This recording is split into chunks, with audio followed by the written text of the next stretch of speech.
नमस्कार, स्वागत है आप सब लोग का टारगेट ऑन इंजीनियर्स पर। मैं गिरजेश कुमार तिवारी इंजीनियरिंग मैकेनिक्स की क्लास ले रहा हूँ। इंजीनियरिंग मैकेनिक्स के 23 लेक्चर हो चुके हैं और नेक्स्ट आपका 24th लेक्चर आज होगा। ठीक है, आपको हमने फर्स्ट चैप्टर के क्वेश्चन और थ्योरी कंप्लीट करा दिए हैं। सेकेंड चैप्टर की थ्योरी चल रही है। 2-3 लेक्चर्स के बाद आपका सेकेंड चैप्टर भी कंप्लीट होगा। उसके बाद हम क्वेश्चन करेंगे, फिर नेक्स्ट हम सब लोग थर्ड चैप्टर की तरफ मूव कर जाएंगे।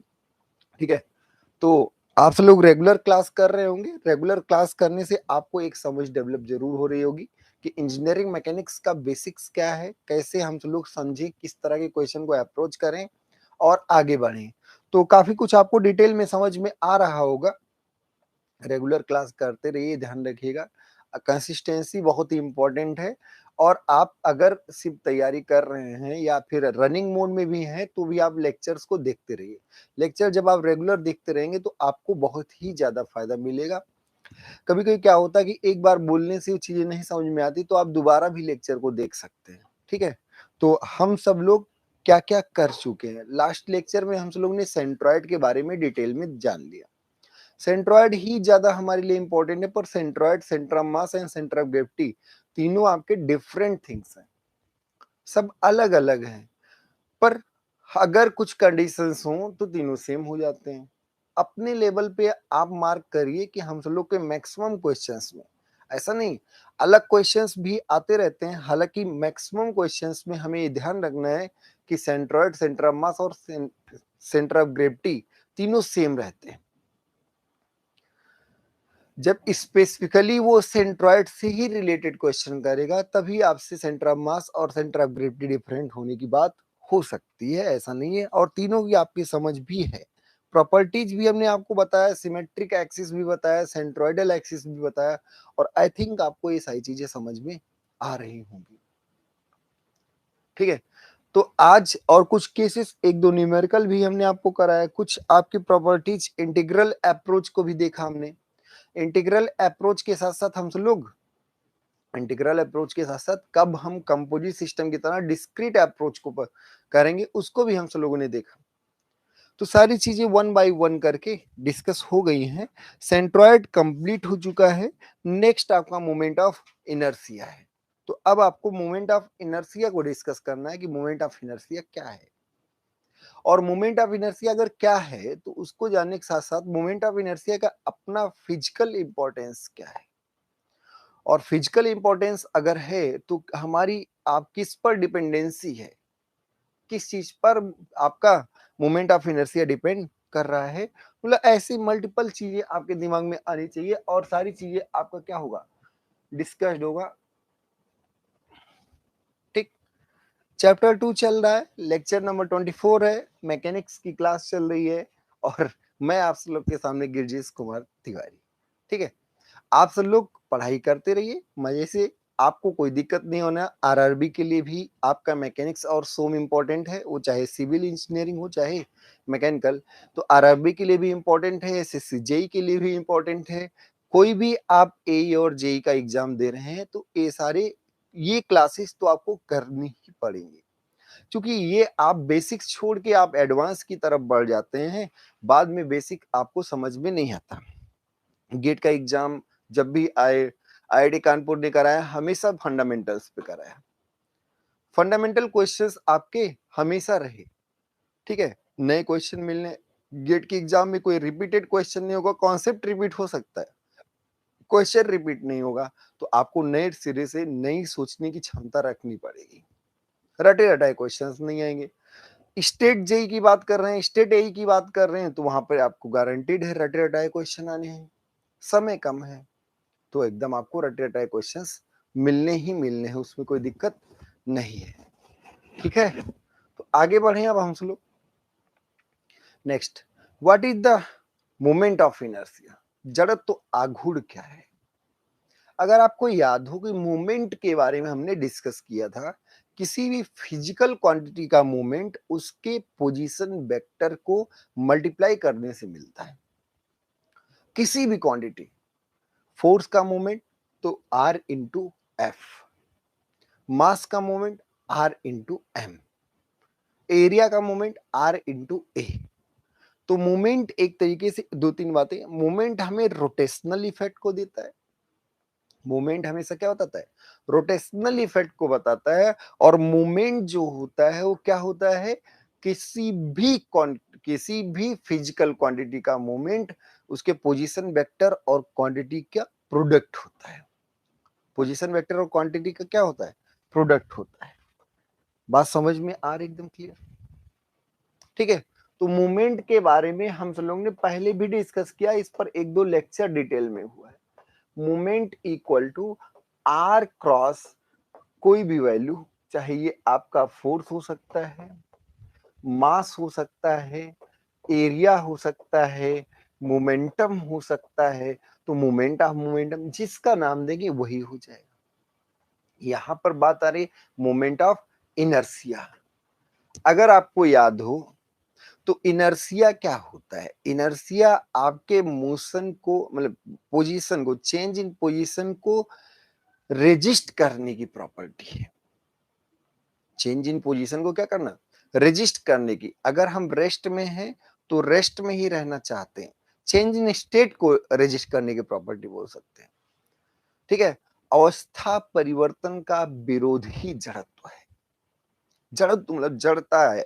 अगर आप किसी पेड़ की जड़ के रूट की बात करें तो रूट ही उसे नहीं जाने देता। पत्तियां क्या है, डाल इधर उधर होती रहेगी, फिर वही पोजीशन पर आ जाएगी, पर जो आपका रूट है वो उसके पोजीशन को, उसके अवस्था को चेंज होने से रोकेगा।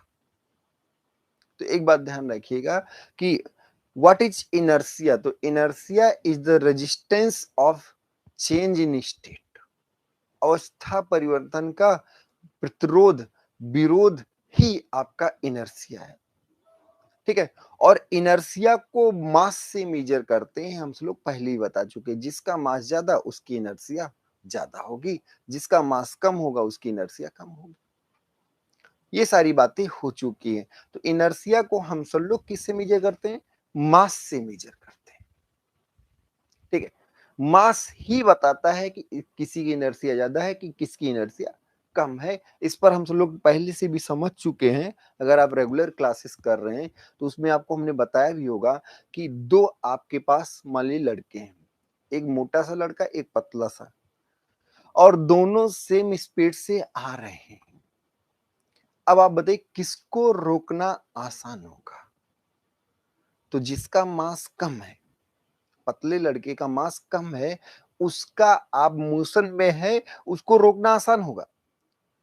पर जो मोटा लड़का है, अब रोड रोलर को रोक रहे हो, बाइक को रोक रहे हो, बाइक दोनों सेम स्पीड से चल रहे हैं, दोनों में सेम स्पीड है, तो बाइक को रोकना आसान है पर रोलर को रोकना कठिन है, क्योंकि उसकी इनर्सिया ज्यादा, उसका मास ज्यादा है। वो अपनी अवस्था परिवर्तन का विरोध ज्यादा करेगा। वो कह रहा हम चल रहे हैं तो चलते रहना चाहते हैं, आप बहुत कोशिश करके रोक तो सकते हो भाई, फोर्स है रोक सकते हो, लेकिन हमारा क्या है कि हमारा अवस्था परिवर्तन करने का ज्यादा, चेंज का विरोध करने का ज्यादा क्षमता है।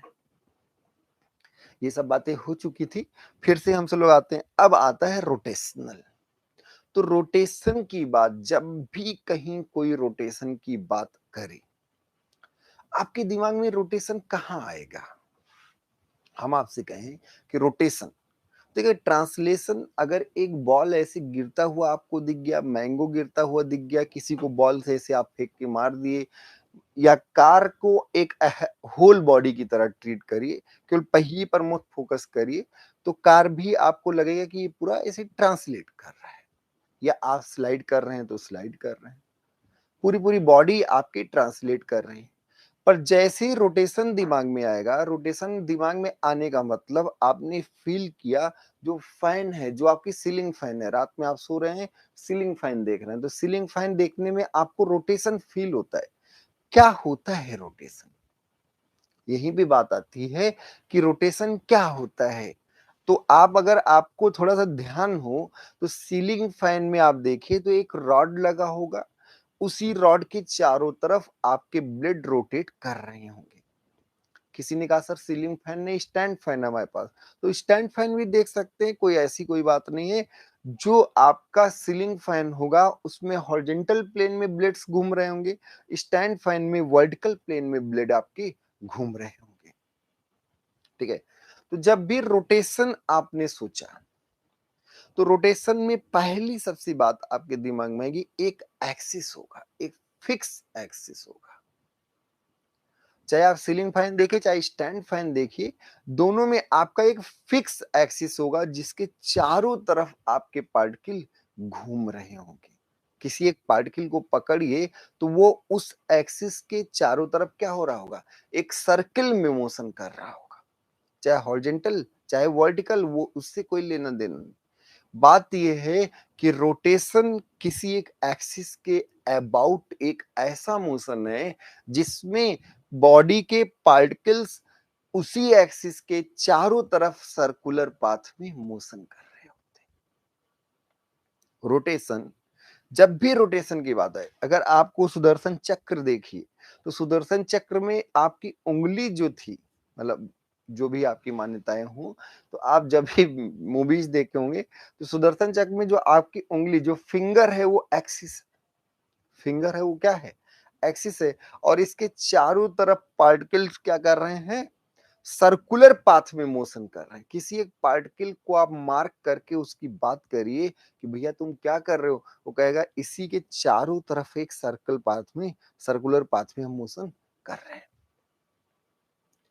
तो रोटेशन कुछ नहीं है भाई, रोटेशन एक सिंपल सा मोशन है जिसमें किसी एक फिक्स एक्सिस के परितः, अबाउट, अराउंड, ठीक है, फिक्स एक्सिस के अराउंड पार्टिकल सर्कुलर पाथ में मोशन कर रहे होते हैं।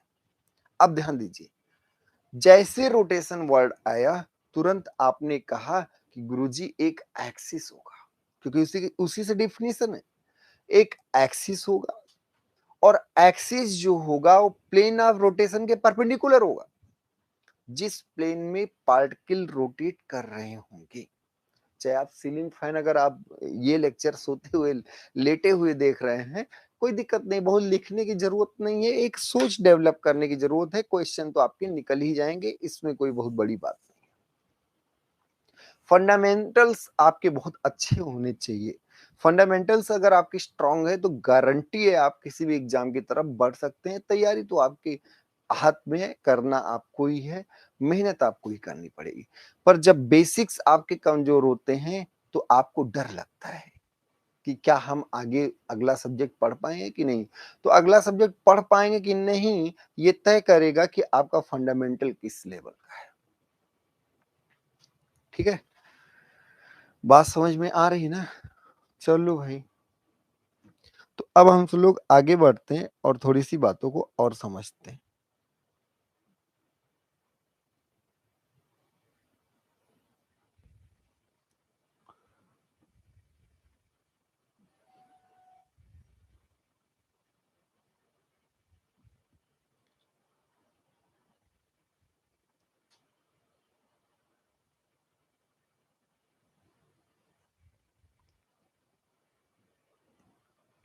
ठीक, जो भी वैकेंसीज आती रहें आप सब लोग उस पर वर्क करते रहिए, किसी एक को टारगेटेड करके आप पढ़िए। थोड़ा चूंकि काफी चेंजेज हैं, लाइफ थोड़ी स्ट्रगलिंग आपकी चल रही है, इस बात को हम मान रहे हैं, इसमें कोई दो राय नहीं है। अगर हम आपकी तरह नहीं सोचेंगे, आपके बारे में नहीं सोचेंगे, तो आप ही हमारे बारे में क्यों सोचेंगे। ठीक है, तो काफी कुछ है, देखते हैं, स्ट्रगलिंग है काफी कुछ, आप भी समझ रहे हैं। एक अब कहना नहीं चाहिए, स्टूडेंट एक तरीके से बेगर्स मतलब भिखारी की तरह हो गया है इस समय का स्टूडेंट।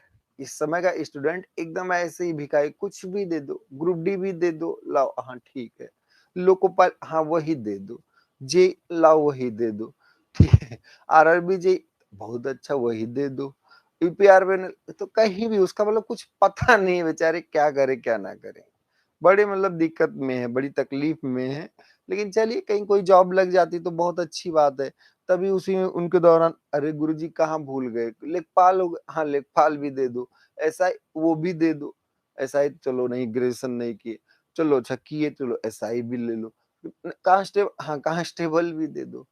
तो इस तरह ये स्थिति है, कुछ भी मिल जाए, कुछ भी, मतलब आप टारगेटेड ही नहीं हो सकते कि आप किसी एक का फुल कोर्स परचेज करें या फिर रेगुलर क्लास करें और अपने से आगे बढ़ जाएं। तो इतनी दिक्कतें चल रही हैं, समझ पा रहे हैं? खैर चलिए, ये एक समस्या तो रही ही है। अगर इंस्टीट्यूट से अगर आपने ज्यादा उम्मीद की थी, अगर आपने जो उम्मीदें की थी वो इंस्टीट्यूट नहीं कर पा रहा है, तो उस सुझाव को, उन सारी बातों को आप काउंसलर सदस्य के माध्यम से हम तक पहुंचाएं। पांडे सर तक पहुंचाइए। पांडे सर आपके लिए सदैव तत्पर हैं।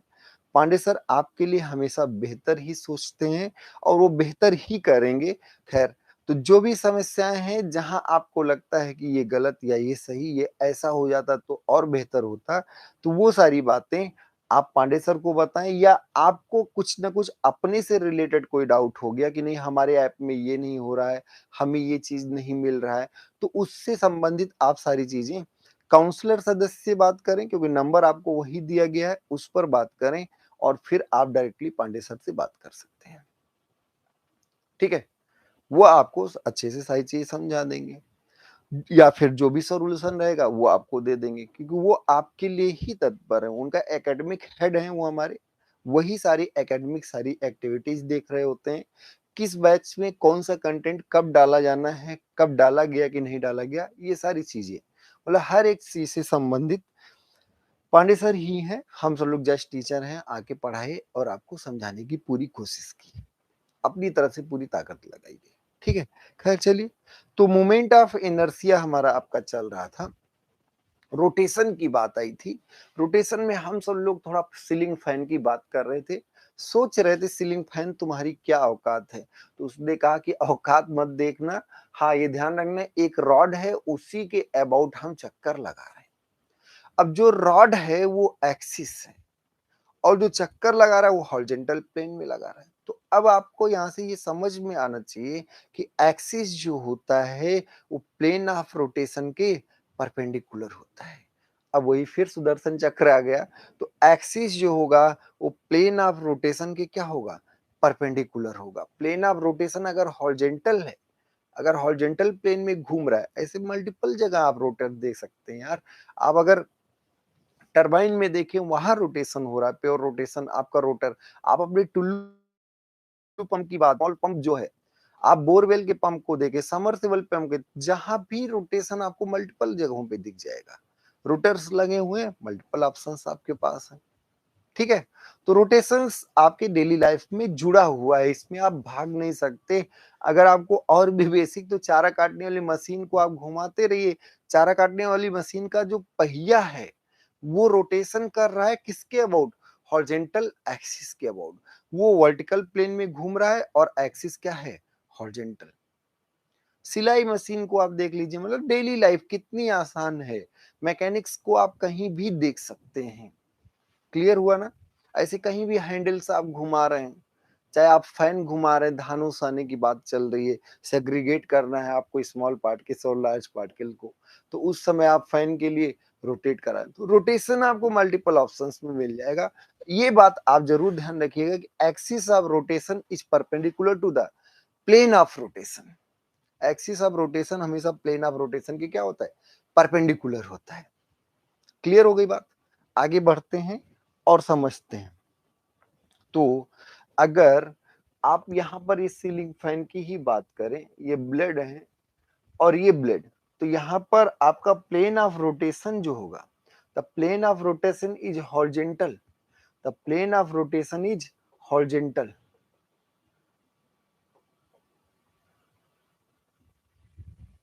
The plane of rotation is horizontal. तो यहाँ पे प्लेन ऑफ रोटेशन आपका क्या होगा, हॉरिजॉन्टल प्लेन में घूम रहा होगा, और वर्टिकल ये आपका एक्सिस है। एक्सिस और ये plane of rotation both are perpendicular to each other, both are at 90 degree to each other. तो दोनों आपके क्या होंगे, परपेंडिकुलर होंगे। अब बात यहीं पर आती है कि कोई भी ऑब्जेक्ट आपके पास है, कोई भी एक मोटा सा ऑब्जेक्ट है, इसको रोटेट कराना है। इसको क्या कराना है, इसके एक्सिस के अबाउट क्या कराना है, रोटेट कराना है। तो रोटेट कराने में आपकी पहली बात तो एक्सिस आपको बताना पड़ेगा, किस एक्सिस के अबाउट घुमाना चाहते हो। और जब घुमाना चाहते हो तो कुछ मास इधर है, कुछ मास इधर है, इस मास को आगे लाना है। अगर आप घुमाना चाहते हो तो इन सारे मास को आगे लाना है और इन सारे मास को पीछे ले जाना है। अगर आप ऐसे घुमाना चाहते हैं तो इधर के मास को आगे लाना, उधर के मास को पीछे ले जाना है, ऊपर के सारे मास को पीछे ले जाना है, नीचे के सारे मास को आगे ले जाना है। अब यहाँ पर इस एक्सिस के और अगर आप ध्यान दें, इसी ऑब्जेक्ट को आप इस एक्सिस के अबाउट घुमाना चाहें, इस एक्सिस के अबाउट घुमाना चाहें तो क्या कंप्लीट मास को आप पीछे ही ढकेलना है, क्या कंप्लीट मास को यहाँ पर पीछे ही ले जाना है। तो ऐसे में क्या आ रहा है, कुछ मास आगे कुछ मास पीछे। यहां से दूरी जो है आर, अगर रेडियस है तो आर है, यहां से इसकी दूरी आर है। इस सिचुएशन में पूरा मास 2r जो एकदम दूरी पर है, ये 2r पर है, जो है ये r पर है। यहाँ का मास r दूरी पर है, एकदम बाहर का मास एक्सिस से क्या है, 2r दूरी पर है। इसमें मास आगे भी लाना, पीछे भी ले जाना है। ऐसे में घुमाना आसान होगा कि एक तरफ एक कॉर्नर वाली एक्सिस के अबाउट घुमाना आसान होगा। तो एक बात ध्यान रखिए, moment of inertia, moment of inertia किसी भी ऑब्जेक्ट के रोटेशनल रेजिस्टेंस को बताता है। मोमेंट ऑफ इनर्शिया किसी ऑब्जेक्ट के रोटेशनल रेजिस्टेंस को बताता है कि कौन कितना रोटेशन को ज्यादा रेजिस्ट कर रहा है। इसका दूसरा कि अगर रोटेशन में है तो वो स्टॉप होने का भी विरोध करेगा कि इतना आसानी से हमें रोक ना पाओगे। जैसे अगर टरबाइन का रोटर एक बार ब्रेक कर जाए, इतनी हाई स्पीड पर होता है और इनर्शिया भी ज्यादा होता है कि वो एक दो राउंड पूरे प्लांट का लगा देगा, इतना ज्यादा। तो आप समझ सकते हैं क्या। और आरपीएम आपका 3000 आरपीएम, 3000 आरपीएम का मीनिंग समझते हैं ना कि एक मिनट में 3000 चक्कर।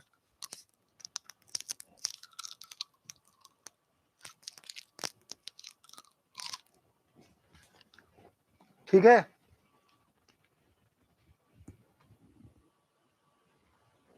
तो अब हम तो लोग आगे बढ़ते हैं, चीजों को आगे समझते हैं। एक्सिस ऑफ रोटेशन आपको क्लियर होगी। जब भी मोमेंट ऑफ इनर्शिया का बात आएगा, जब भी मोमेंट ऑफ इनर्शिया की बात आएगी तो पहली बात तो एक्सिस इंपॉर्टेंट होगा। क्या क्या इंपॉर्टेंट होगा, क्योंकि अलग अलग एक्सिस के अबाउट रेजिस्टेंस अलग अलग होगा। क्यों अलग अलग होगा, क्योंकि इस सिचुएशन में आप देखते हैं जो सबसे दूर मास है वो आर ही दूरी पर है, चाहे इस पार है चाहे उस पार है। लेकिन इस सिचुएशन में कुछ मास 2r दूरी पर है, कुछ r पर है, कुछ बहुत पास है।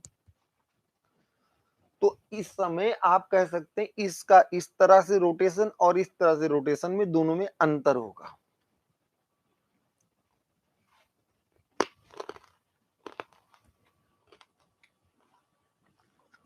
तो मोमेंट ऑफ इनर्शिया किस पर डिपेंड करेगा। फर्स्ट ऑफ ऑल आपको ये पता है कि मोमेंट ऑफ इनर्शिया किस पर डिपेंड करेगा, एक्सिस पर। फिजिकल मीनिंग समझिए, कैलकुलेशन तो करा ही देंगे।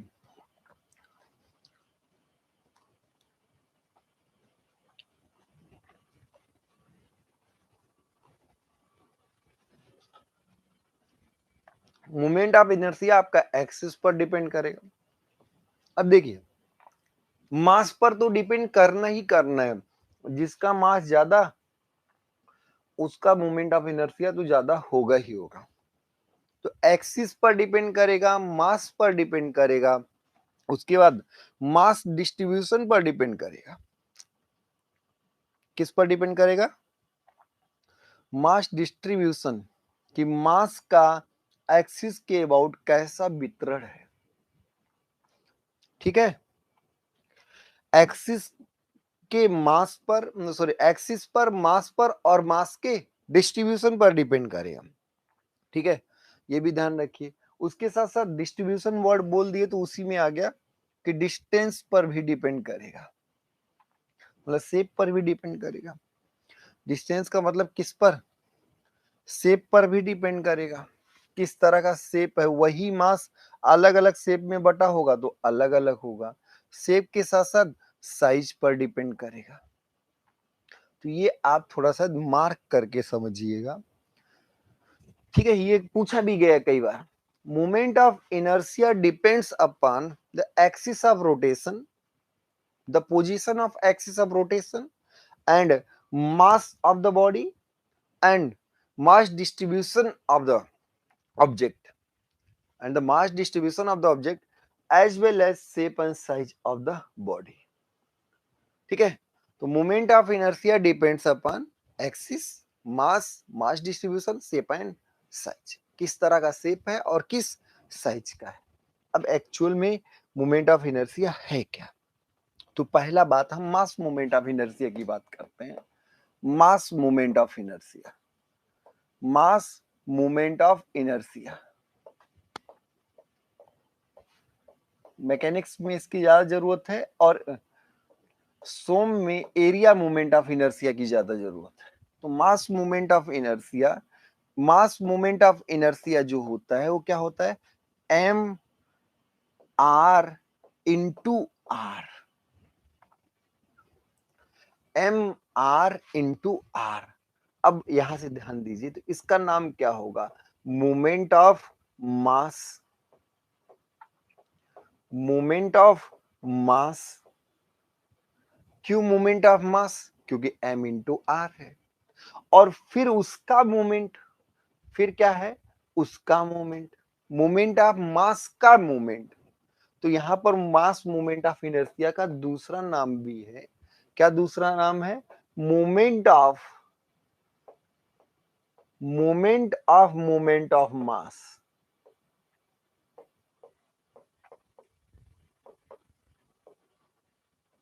मोमेंट ऑफ क्या है, आर मोमेंट, और किसका मोमेंट, मोमेंट ऑफ मास का। तो इसलिए मास मोमेंट ऑफ इनर्शिया को दूसरा नाम भी देते हैं, मोमेंट ऑफ मास। और मोमेंट ऑफ मास को दो बार मोमेंट बोलने से क्या फायदा, दो बार मोमेंट बोलने से क्या फायदा, तो इसलिए इसको डबल मोमेंट ऑफ मास भी कहते हैं। इसको क्या कहते हैं, डबल मोमेंट ऑफ मास।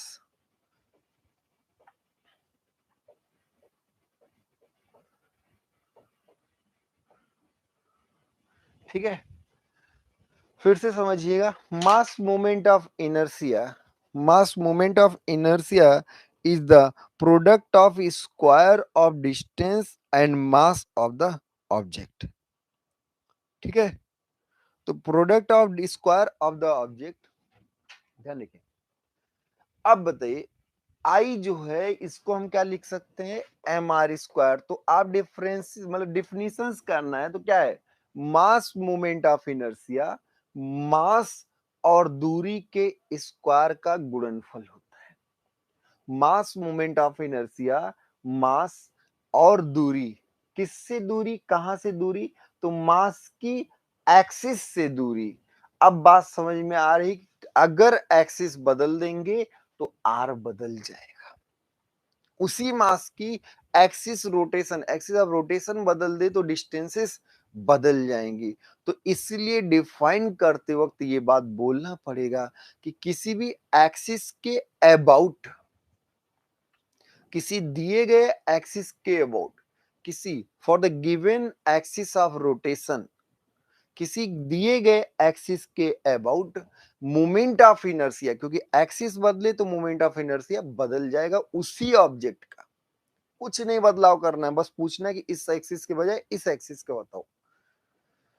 तो किसी दिए गए एक्सिस के about mass moment of inertia mass की दूरी के वर्ग और मास के गुणनफल के बराबर होता है।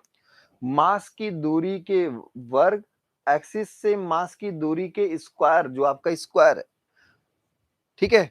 The moment of inertia about a given axis is the product of square of distance of mass from the axis and mass, मास और दूरी के वर्ग के गुणनफल के बराबर होता है।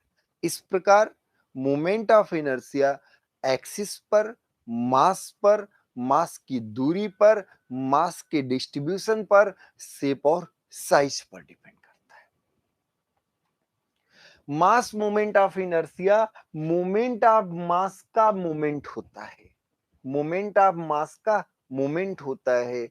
मास moment of inertia double moment of mass होता है, डबल मोमेंट ऑफ मास होता है। और यहां पर अगर हम इसकी यूनिट की बात करें तो unit is kilogram metre square, dimension होगा ml2t0, ml2t0। बात समझ में आ रही? यहां तक आपको सारी चीजें क्लियर हुई होंगी, कहीं कोई दिक्कत नहीं है। ऐसे अगर हम बात करें एरिया मोमेंट ऑफ इनर्शिया, ऐसे अगर हम बात करें क्या, एरिया मोमेंट ऑफ इनर्शिया,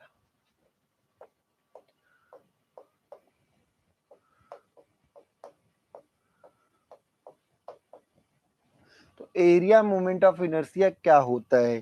तो area moment of inertia equal to A R square. अब इसको भी ऐसे लिख सकते हैं, डबल मोमेंट ऑफ एरिया, इसी का नाम क्या है, double moment of area.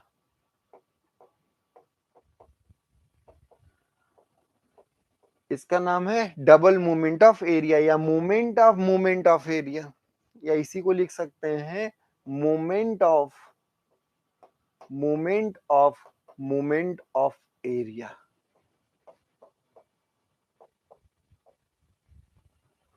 Moment of area.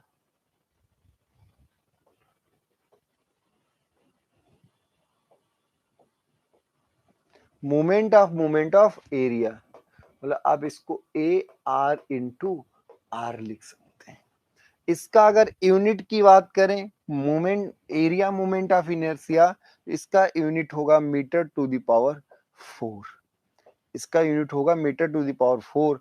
इसका अगर हम बात करें तो m0 l to the power 4 t0, ml4 t0, ml4 t0। Clear हो गया?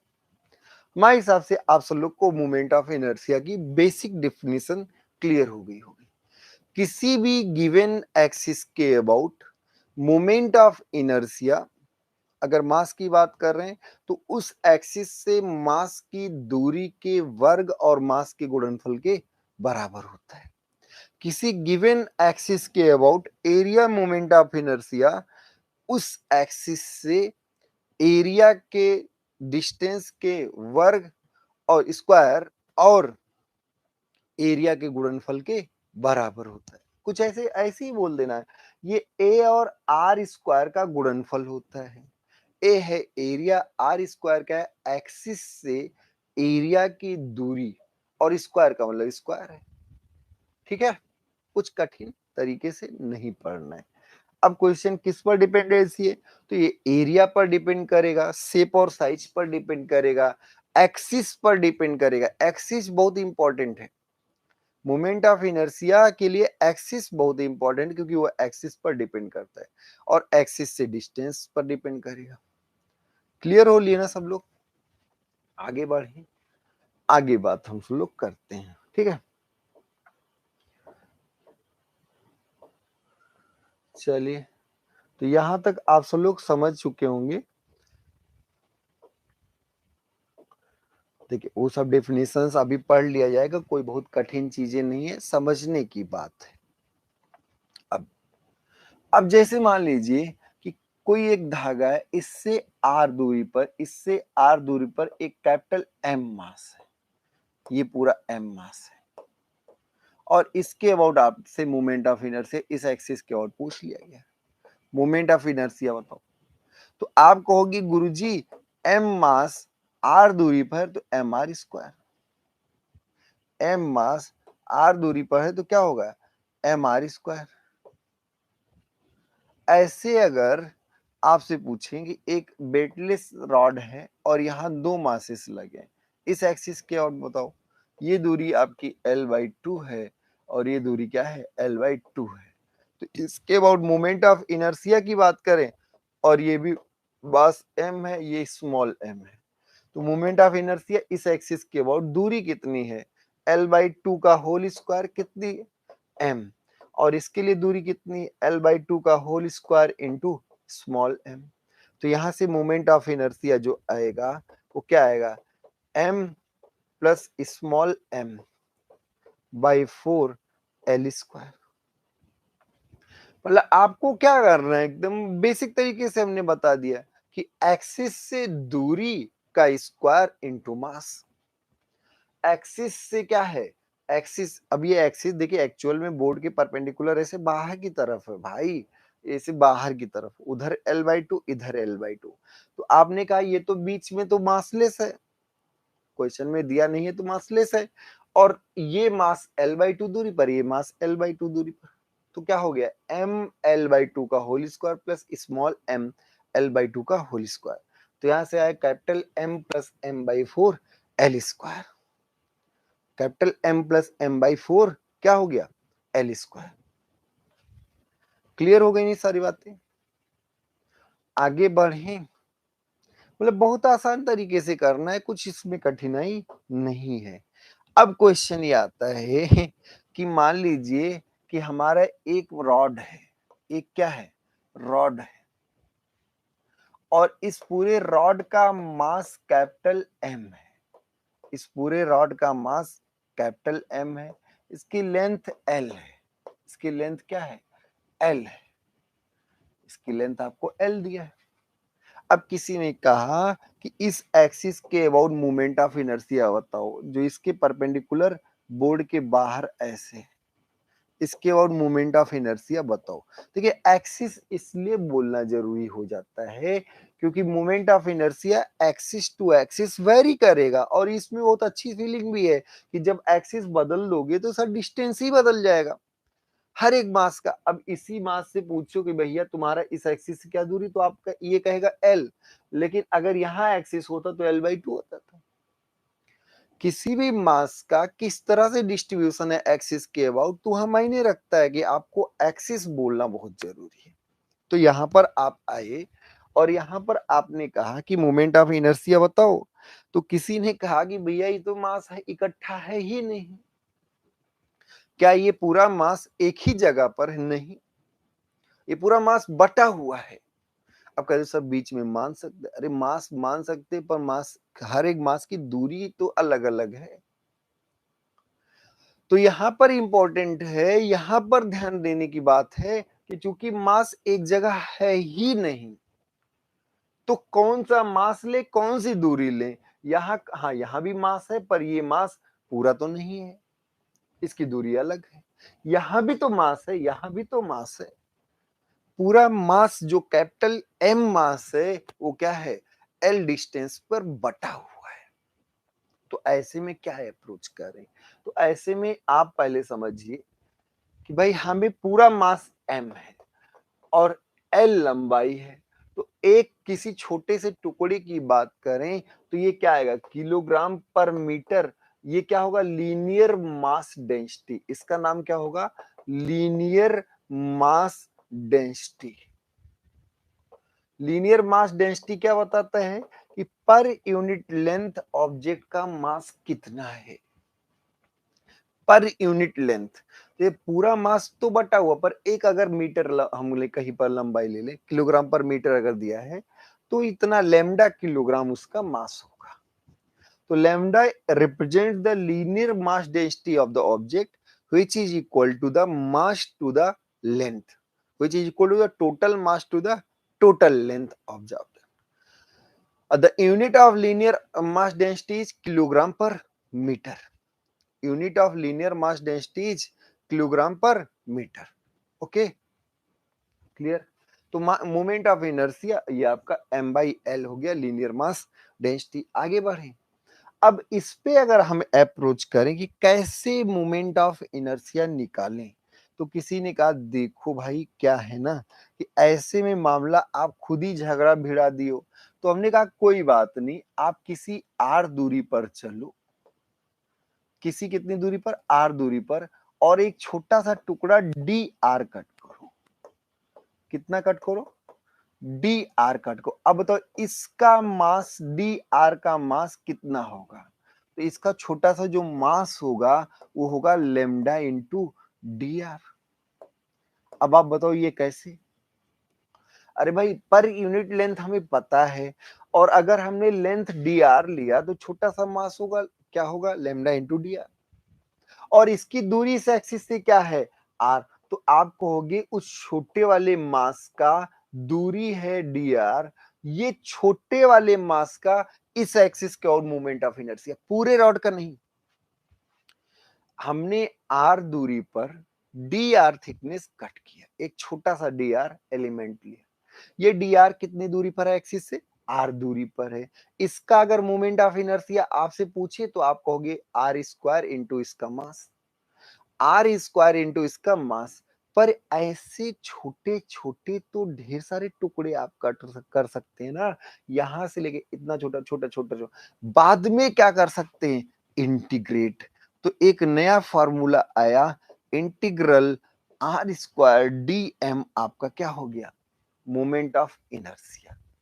एक बात ध्यान रखिए, अगर आपको डायरेक्टली मास पता है और मास की दूरी पता है, आप एम आर स्क्वायर कर सकते हैं, कोई दिक्कत नहीं। पर जब मास आपका डिस्ट्रीब्यूटेड हो, जब मास आपका क्या हो, डिस्ट्रीब्यूटेड हो, तो डिस्ट्रीब्यूटेड मास के केस में आपको मजबूरन इंटीग्रल अप्रोच को फॉलो करना पड़ेगा। क्यों इंटीग्रल अप्रोच को फॉलो करना पड़ेगा, क्योंकि इंटीग्रल अप्रोच आपको कॉन्टिन्यूअस डिस्ट्रीब्यूशन से धीरे धीरे छोटे छोटे पार्टिकल्स को एड ऑन करके मिलेगा। हमने क्या किया, आर दूरी पर डीएम के लिए इसका मोमेंट ऑफ इनर्शिया बताया, पर ऐसे तो स्मॉल स्मॉल पीसेस आपके इनफाइनाइट पीसेस हो सकते हैं, ऐसे तो आपके क्या हो सकते हैं, इनफाइनाइट पीसेस हो सकते हैं। तो आई इक्वल टू क्या आ गया, integral R square D M. I equal to क्या आ गया, इंटीग्रल आर स्क्वायर डीएम। और इसको अगर हम आगे बढ़ते जाएं तो आई इक्वल टू इस केस के लिए, फॉर दिस केस, ये एक जनरल फार्मूला हो गया। आर क्या है, स्मॉल मास का पोजीशन है, तो किसी स्मॉल मास के पोजीशन के स्क्वायर के गुणनफल को थोड़ा थोड़ा क्या किया गया, ऐड किया गया, इंटीग्रेट करने से मोमेंट ऑफ इनर्शिया मिल जाता है। यहां पर आप ध्यान दीजिए, ये कॉन्सेप्ट है जब आपका डिस्ट्रीब्यूटेड मास हो, पॉइंटेड मास ना हो, किसी एक जगह पर ना हो। तो आर आई इक्वल टू इस केस में अगर हम देखें तो आर स्क्वायर और डीएम का मान हो गया lambda D R. Lambda is the linear mass density, और कहां से कहां तक, जीरो टू एल। तो यहां आ गया लेमडा आर क्यूब बाई 3, और यहां पर क्या, जीरो टू एल। तो यहां पर हम लिख सकते हैं लेमडा एल क्यूब बाई 3, और लेमडा इंटू एल जो है, लेमडा इंटू एल जो है वो क्या है, एम है। तो यहां से आएगा एम एल स्क्वायर बाई 3। देखिए कितना आसान था। छोटा सा मास जो है वो इस समय, in this case the small mass is lambda into D R, and by putting the value of DM lambda into dr, we get integral 0 to L.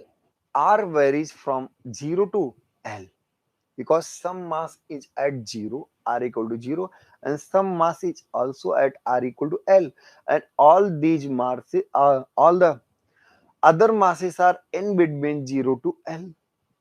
The variation of R is 0 to L.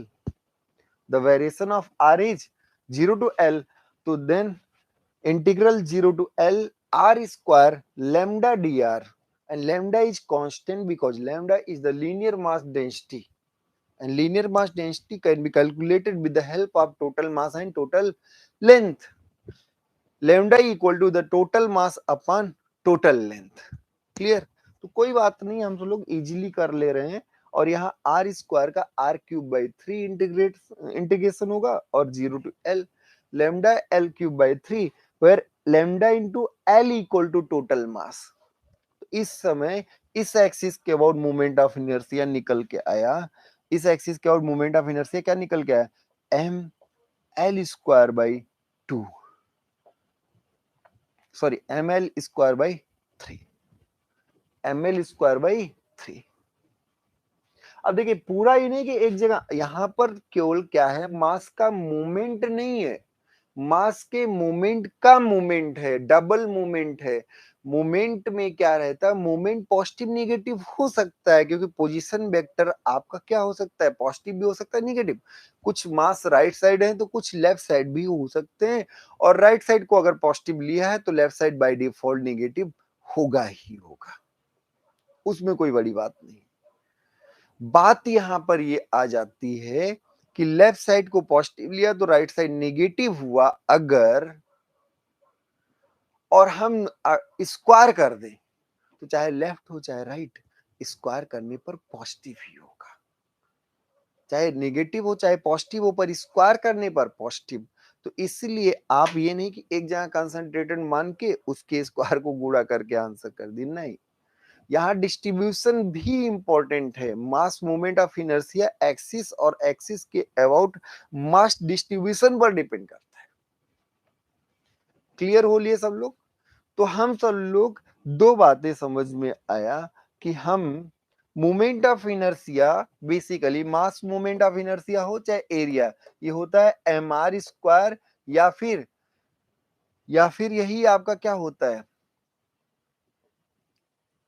यही आपका ar² होता है। लेकिन यही हम कह सकते हैं कि moment of inertia integral r²dm भी होता है, और यही होता है r²dA। यही क्या होता है, r²dA। तो एक बात ध्यान रखिएगा, moment of inertia always positive value आती है। मोमेंट, ये अप्रोच तब जब आपको कंसंट्रेटेड मास हो, तो ये अप्रोच लगाइए कंसंट्रेटेड मास, कि एक ही जगह कोई मास दिया हो। और ये आपका डिस्ट्रीब्यूटेड के केस में,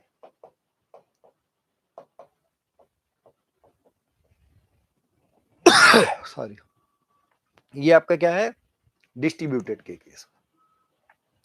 अगला कॉन्सेप्ट रेडियस ऑफ जायरेशन हम लोग अभी टच नहीं करेंगे, अभी हम आगे बढ़ेंगे। Radius of gyration next lecture में करते हैं। थोड़ी थोड़ी बातें सीखिए, जल्दबाजी नहीं है, परेशान होने की जरूरत नहीं है। पढ़िएगा, moment of inertia, moment of inertia, इसका आप हिंदी भी लिख लीजिए। देखिए इंटरमीडिएट में सब कोई पढ़ा रहता है, थोड़ी सी आपको समझदारी होनी चाहिए, और बहुत लंबा नहीं जाएगा, ये एक ही दो लेक्चर में और कंप्लीट हो जाएगा, बहुत ज्यादा मैक्सिमम 2 लेक्चर जाएगा। जड़त्व आघूर्ण, तो जड़त्व आघूर्ण क्या है, पहली बात, किसी दिए गए घूर्णन अक्ष के परितः किसी गिवन एक्सिस के अबाउट किसी वस्तु का जड़त्व आघूर्ण।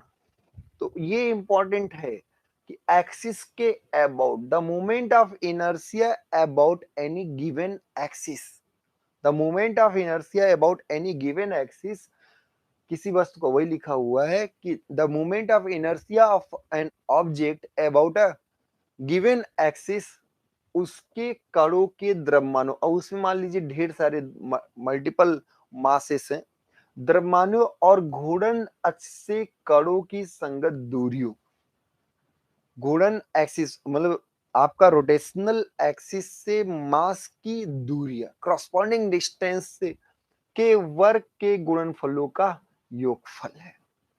कोई एक ऑब्जेक्ट है जिसमें मल्टीपल मासेस हैं, कोई एक ऑब्जेक्ट है जिसमें ढेर सारे मासेस हैं, तो किसी एक एक्सिस के अबाउट मोमेंट ऑफ इनर्शिया क्या होता है, उनके मास और मास की दूरी के स्क्वायर के गुणनफल का योगफल होता है।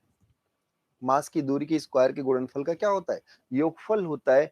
इस प्रकार हम ये कह सकते हैं, बात समझ में आ रही, फिर से, किसी भी एक्सिस के about moment of inertia object के मास और दूरी के स्क्वायर के गुणनफल का, मल्टीपल ऑब्जेक्ट्स है तो उनका योगफल होता है। जैसे अभी 2 मास का भी एक केस हमने किया था।